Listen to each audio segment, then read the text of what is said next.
Hello guys, maths house channel में आपका फिर से हार्दिक स्वागत है। कल का हमारा टॉपिक था ट्राइंगल, जो पूरा कंप्लीट हो गया था। उसके फैक्ट्स, प्रॉपर्टीज और उसके पीवाईक्यू हमने सभी कर लिए थे। आज का हमारा टॉपिक रहेगा सर्किल, वृत्त। ये टॉपिक रहेगा। अब इसके बेसिक से लगाकर सारे फैक्ट्स हम देखेंगे और सारे कॉन्सेप्ट क्लियर करेंगे। फिर इसके भी पीवाईक्यू करेंगे। सर्किल, अब सर्किल बनता कैसे है कि एक फिक्स पॉइंट से हमने कोई भी एक पॉइंट लिया है, उस पॉइंट से फिक्स डिस्टेंस पर, कोई भी फिक्स डिस्टेंस पर जितने भी पॉइंट्स होते हैं, ये मैंने ये पॉइंट ले लिए कुछ फिक्स डिस्टेंस पर। इन सभी पॉइंट्स को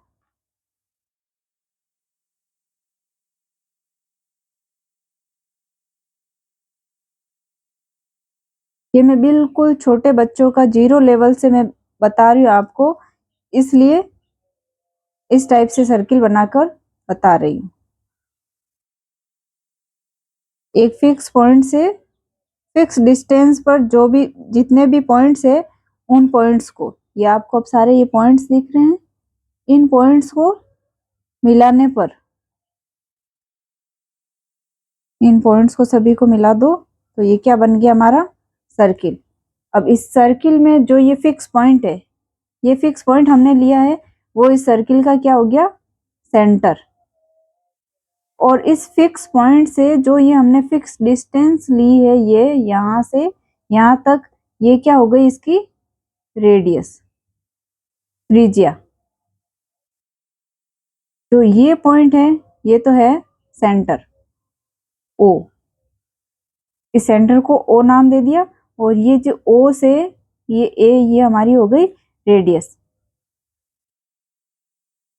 तो हम इसकी डेफिनेशन क्या लिखेंगे कि किसी समतल में यानी प्लेन में एक स्थिर बिंदु से, एक स्थिर बिंदु से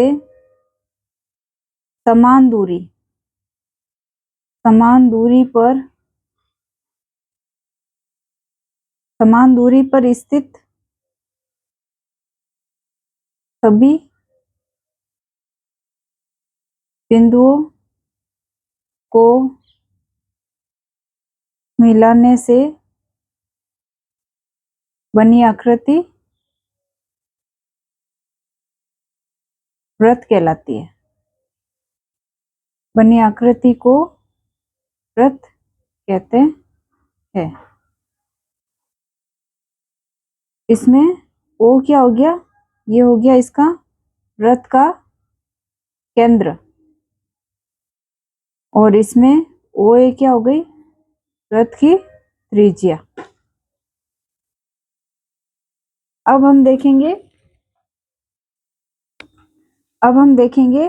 वृत्त की जीवा। जीवा मतलब ये वृत्त की जीवा यानी कोड। ये कोड क्या होती है, जैसे ये सर्किल है, इस सर्किल में जो इसकी परिधि है, ये इसकी परिधि होती है। सर्किल पर कोई भी, इस परिधि पर कोई दो पॉइंट से ये जो रेखाखंड बना है, उसे क्या कहेंगे, वृत्त की जीवा या कोड कहेंगे। तो ये इसको नाम दे दो ए बी, ये इसकी जीवा है। या फिर ये सी डी, ये भी इसकी जीवा है। अब हम नेक्स्ट देखते हैं वृत्त का व्यास, डायामीटर। डायामीटर क्या होता है, ये सर्किल है, सर्किल के सेंटर से जो लाइन पास होती है, रेखाखंड पास होता है, ये सेंटर है इसका सर्किल का। इस सेंटर से जो लाइन पास होएगी, वो वृत्त का व्यास कहलाता है, डायमीटर कहलाता है। और यही वृत्त की सबसे बड़ी जीवा होती है। ये सबसे बड़ी कॉर्ड यही होती है जो वृत्त के सेंटर से पास होती है, और इसे ही हम डायमीटर बोलते हैं। और ये जो डायमीटर है, वो रेडियस की डबल होती है। सपोज हम डायमीटर को डी से डिनोट करते हैं तो ये क्या होती है, twice of radius, twice of radius, त्रिज्या की 2 गुना होता है। ठीक है, अब हम नेक्स्ट पढ़ेंगे इसका वृत्तखंड। वृत्तखंड इसको बोलते हैं segment, segment of circle.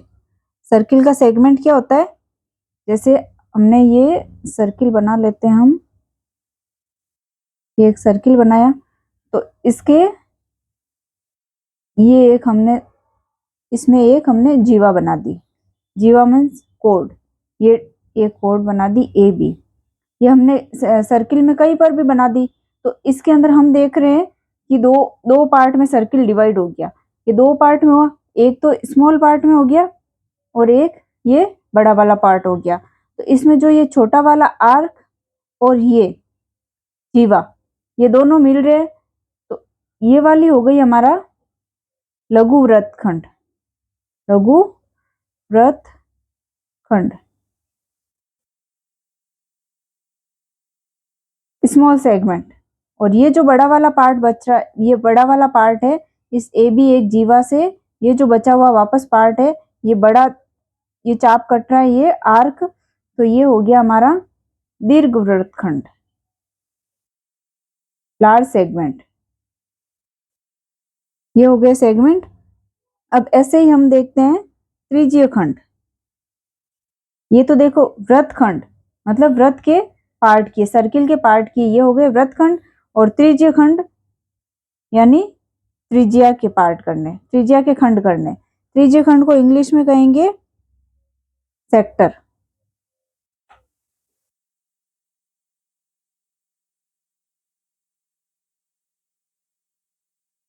Circle में सेक्टर कैसे बनाएंगे, ये सेंटर है इसका, इस सेंटर से हमने 2 रेडियस बना दी, ये 2 रेडियस से और एक ये आर्क ले लिया ए बी, इसी ये आर्क ले लिया, 2 रेडियस और एक आर्क से जो ये एरिया बाउंडेड है, ये जो एरिया गिरा हुआ है, इसे हम कहेंगे सेक्टर ऑफ सर्किल। त्रिज्यीय खंड, त्रिज्याओं से मिलकर जो पार्ट बना है उसे कहेंगे त्रिज्यीय खंड। और जो जीवा बनाने से जो काटने पर वृत्त के खंड बने उसे कहेंगे वृत्तखंड।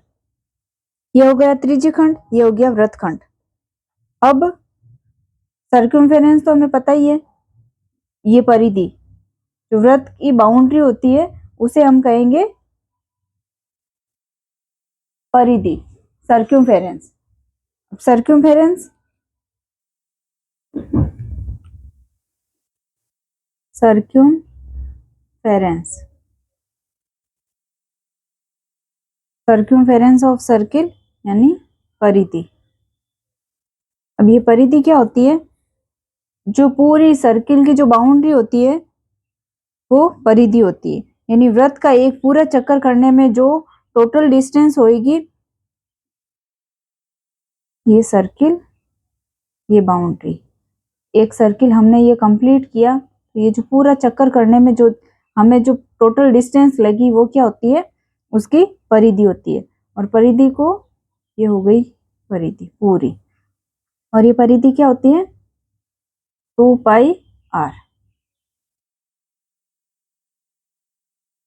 अब नेक्स्ट करेंगे, एक होता हमारा सकेंद्रीय वृत्त। सकेंद्रीय वृत्त क्या होता है, जिसमें सेंटर एक ही होता है और एक ही सेंटर से बहुत सारे सर्किल पास हो सकते हैं। अपन कितने भी एक ही सेंटर से सर्किल बना सकते हैं, तो उसे क्या कहते हैं, कोसेंट्रिक सर्किल, जिनका सेंटर एक ही होता है, ये ऐसे। तो सकेंद्र वृत्त, सकेंद्र वृत्त या कोसेंट्रिक सर्किल। कोसेंट्रिक सर्किल क्या होता है, इसकी डेफिनेशन लिख लेते हैं। यदि समतल में स्थित 2 या 2 से अधिक वृत्तों का केंद्र, ये वृत्त का ये O केंद्र है, वृत्त का केंद्र O, एक ही हो,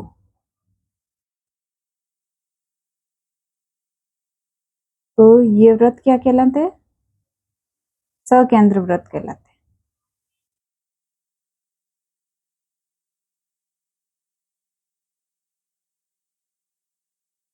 सकेंद्र वृत्त कहलाते हैं। नेक्स्ट हम देखते हैं इस सर्किल में ही साइक्लिक क्वाड्रिलेटर। साइक्लिक क्वाड्रिलेटरल,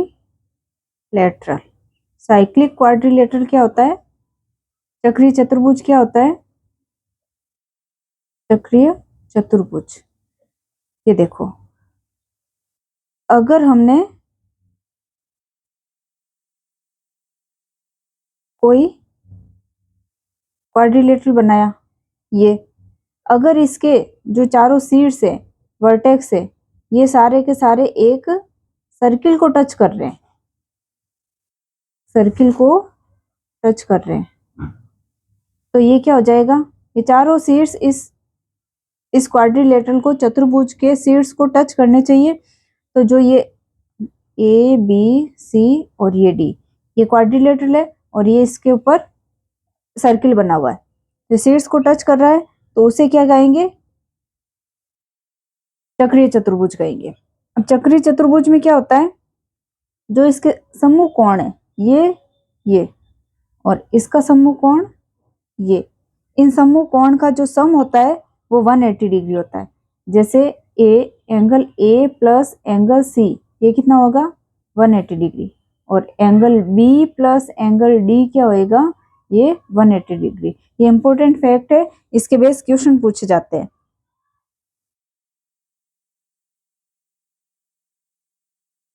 इस साइक्लिक क्वाड्रिलेटरल का एक फैक्ट है, इसे हम वापस एक नेक्स्ट डायग्राम बनाकर देख लेते हैं।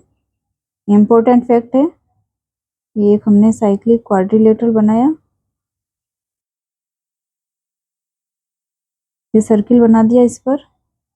अगर हमने इस सर्किल की नहीं, इस क्वाड्रिलेटरल की कोई भी एक साइड को आगे तक बढ़ा दिया, ये है ए बी सी और ये डी, इस सर्किल की एक साइड को हमने आगे बढ़ा दिया, तो जो ये एंगल बन रहा है ये और इसके सर्किल के अंदर वाला ये वाला एंगल इक्वल होएगा। तो सर्किल इस साइड को आगे बढ़ा दिया, तो ये एंगल बी सी, ये सी, ये कोई भी P, B C P equal to angle किसके होएगा? डी ए बी के, डी ए बी। ये इंपॉर्टेंट फैक्ट है, ठीक है, ये भी इंपॉर्टेंट है, ये जो फैक्ट है इंपॉर्टेंट। अब इसमें सर्किल में एक सेकंड बनता है। सेकंड क्या होता है? छेदक रेखा। एक होती है इसकी छेदक रेखा, इंग्लिश में इसको सेकंड बोलते हैं। तो ये क्या होती है? जैसे हमने एक सर्किल बनाया, ये सर्किल है, सर्किल पर एक ये लाइन ड्रॉ की, ये जैसे P और Q, ये पी क्यू लाइन है, सर्किल को 2 पॉइंट पर इंटरसेक्ट कर रही है, सर्किल को काट रही है 2 पॉइंट पर। तो ये जो पी क्यू लाइन है सर्किल को ए बी पर काट रही है, 2 पॉइंट पर सर्किल को काटनी चाहिए, तो वो सर्किल को काट दिया, तो सर्किल को छेद कर जा रही है, इसलिए इसको कहेंगे छेदक रेखा या सेकंड। तो इसकी छेदक रेखा कौन सी हो गई? यहाँ पर पी क्यू, ये है इसकी छेदक रेखा या सेकंड। अब इसी सर्किल पर एक बनता हमारा टेंजेंट। टेंजेंट क्या होते हैं? वो लाइन जो सर्किल को सर्किल के बाहर की तरफ या सर्किल के कोई भी पॉइंट पर एक पॉइंट पर टच करती है, वो उसकी होती है टेंजेंट लाइन।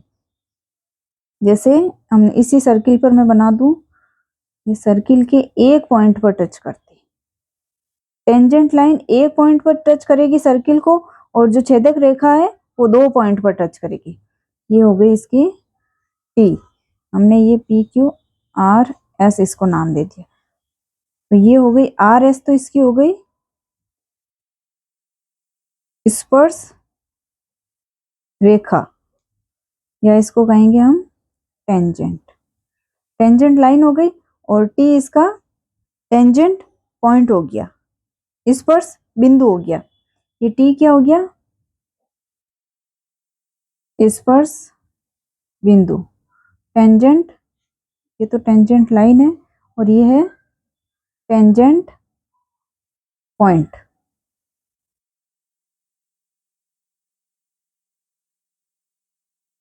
अभी हम ये सर्किल में ज्योमेट्री वाला टॉपिक कर रहे हैं, इसलिए ज्योमेट्री में जो इसके फैक्ट है वो ही करेंगे, और जो इसके इम्पोर्टेंट सर्किल के फॉर्मूलाज होते हैं वो जब हम एरिया फाइंड आउट करेंगे, पेरीमीटर फाइंड आउट करेंगे, उस एरिया वाले जो टॉपिक आएगा उसमें हम देखेंगे।